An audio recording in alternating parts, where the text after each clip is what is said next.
નમસ્તે. હવે મેં એક શેર લખેલો કે સકળ તીર્થ મારી જ અંદર, હું જ બહાર ને હું જ અંદર.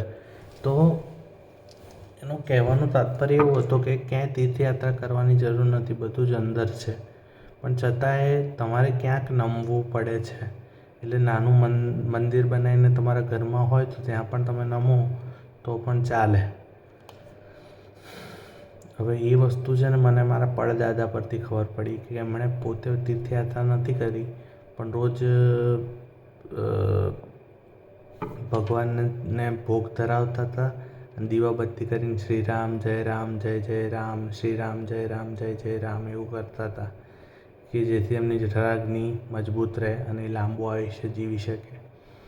હવે બીજું કે મેં નિર્વિકલ્પ સમાધિ પ્રાપ્ત કરી દીધી છે ને શૂન્ય વિચાર તરફ બી આગળ વધી ગયો છું. વિચારો કેવું એક સ્લાઇટલી આવે અને પછી જતા રહે, એટલે ભાગ્યે જ વિચારો હવે આવે છે.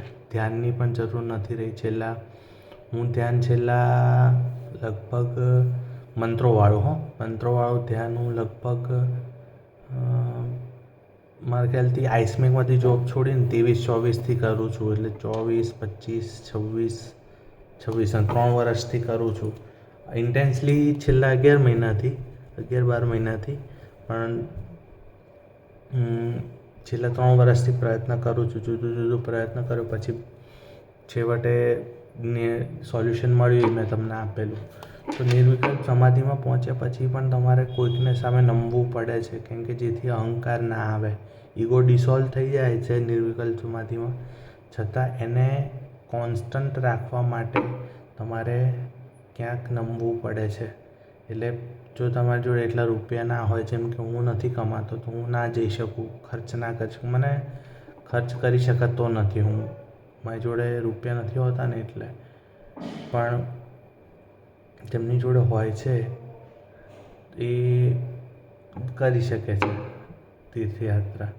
મારી જોડે નથી એટલે હું નથી કરતો. મને બી થાય છે મન કે હું મુંબઈ જઉં ને નાસિક જઉં ને શનિદેવના મંદિર જઉં, શિરડી જઉં, ત્રંબકેશ્વર જઉં, જ્યોતિર્લિંગ છે ત્યાં નાસિકની નજીક આ 3 તીર્થ સ્થળ છે ત્યાં જઉં.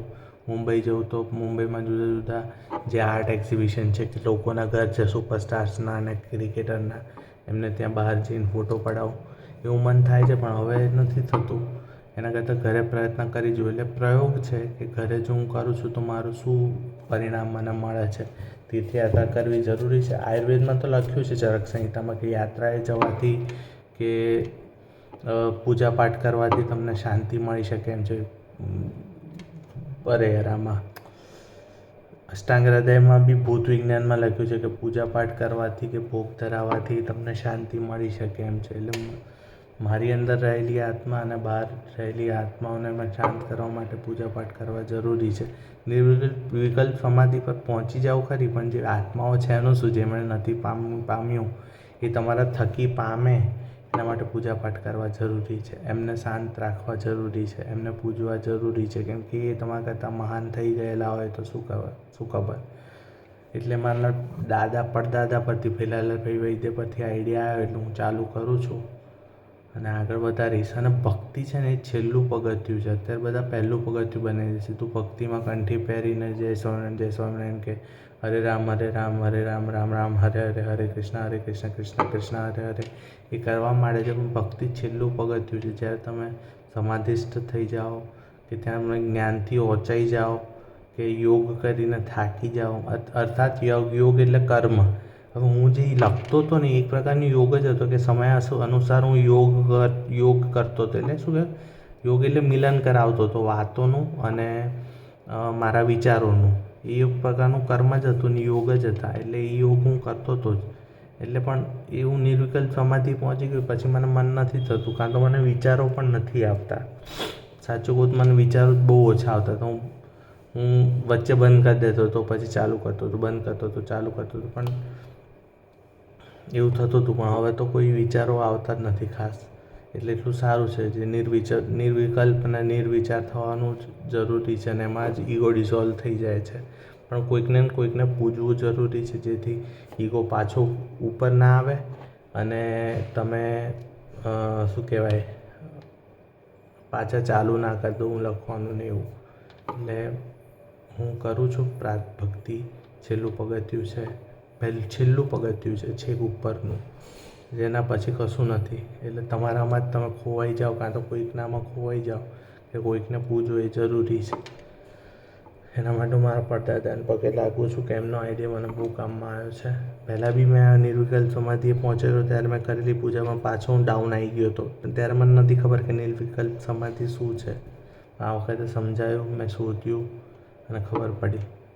એટલે થેન્ક યુ બધાને જેણે મને હેલ્પ કરી, જે આત્માઓએ મને હેલ્પ કરી, જે એના એટલે રેકીની જે પ્રાર્થના છે એ કરો તો એ બહુ છે. હું તો રેકી પણ નથી લેતો હવે કેટલાય દિવસથી. મારા 7 દિવસ, 7 નહીં આમ તો આ મહિનો આખો મેં રેકી ખાલી લીધી હશે તો બી મેં 3 મિનિટ કે 5 મિનિટ લીધી, બાકી તો હું વધારે મિનિટ લેતો હતો. બાકી મેં એ બી ઓછી કરવા માંડી ધીમે ધીમે. ધ્યાન ઓછું થઈ ગયું છે 7 દિવસથી, ધ્યાન તો બંધ થઈ ગયું સદંતર. એટલે બધું પ્રાપ્ત થયું છે. નિર્વિકલ્પ સમાધિએ પહોંચો ત્યાં તમારે ધ્યાન બી છૂટી જાય છે, કે તમે ડિસોલ્વ થઈ જાઓ છો. સંવિકલ્પ સમાધિમાં તમારે ધ્યાન જોઈએ છે, કેમ કે હું સમાધિમાં છું, એક વિચાર રહે છે એટલે તમારે એ જોઈએ છે. આ તો સાવ ડિસોલ્વ થઈ ગયું છે. એટલે બધું મને જેણે હેલ્પ કરી એના માટે થેન્ક યુ. હું કોઈના ઘરે નથી આવી શક્યો એના મતલબ મને માફ કરજો. હું કોઈ તમારાથી મોટો છું એવું નથી માનતો. હું તમારા જેવો જ છું. તમારાથી ઓછો ગણતા હશો તો બી મને વાંધો નથી, પણ હું તમારાથી મોટો નથી. નમસ્તે, થેન્ક યુ.